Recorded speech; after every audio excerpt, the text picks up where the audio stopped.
सोचिए एक ऐसी जेल जहां जाने के बाद इंसान जिंदा लाश बन जाता है, जहां कैदियों पर वो जुल्म होते हैं जिनके बारे में सुनकर रूह कांप जाए।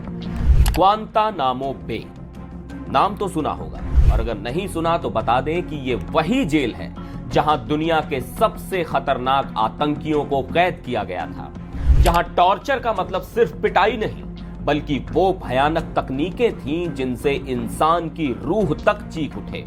और अब डोनाल्ड ट्रंप इस कुख्यात जेल को फिर से भरने जा रहे हैं, लेकिन इस बार आतंकियों से नहीं बल्कि अवैध प्रवासियों से।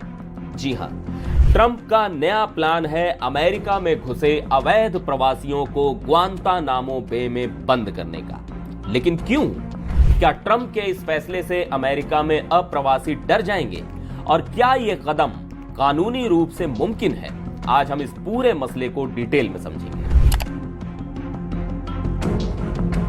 29 जनवरी 2025 को डोनाल्ड ट्रंप ने एक नया एग्जीक्यूटिव ऑर्डर साइन किया, जिसमें उन्होंने अपने प्रशासन को आदेश दिया कि ग्वांतानामो बे में हजारों अवैध प्रवासियों को डिटेन करने की तैयारी की जाए।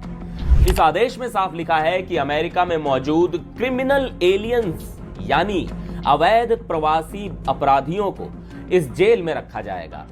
ट्रंप के मुताबिक ग्वांतानामो बे में 30,000 बेड हैं, जो इन प्रवासियों को रखने के लिए इस्तेमाल किए जा सकते हैं। ट्रंप ने यह फैसला लेकन रायली एक्ट पर साइन करते वक्त लिया, जो अवैध अप्रवासियों द्वारा किए गए अपराधों को रोकने के लिए एक सख्त कानून है। ट्रंप ने कहा कि कुछ लोग इतने खतरनाक हैं कि हम उन्हें उनके देश को भी नहीं सौंप सकते, क्योंकि हमें डर है कि वो फिर से लौट आएंगे, इसलिए उन्हें ग्वांतानामो भेजना ही सही रहेगा। इस फैसले को उन्होंने माइग्रेंट क्राइम को खत्म करने का एक तरीका बताया है। लेकिन इस फैसले को लेकर अमेरिका और दुनिया भर में गुस्से और आलोचना का माहौल बन चुका है। अब सवाल ये उठता है कि आखिर ग्वांतानामो बे इतनी कुख्यात क्यों है? आखिर वहां ऐसा क्या होता था जिससे दुनिया के सबसे बड़े मानवाधिकार संगठन इसे टॉर्चर कैंप कहते हैं?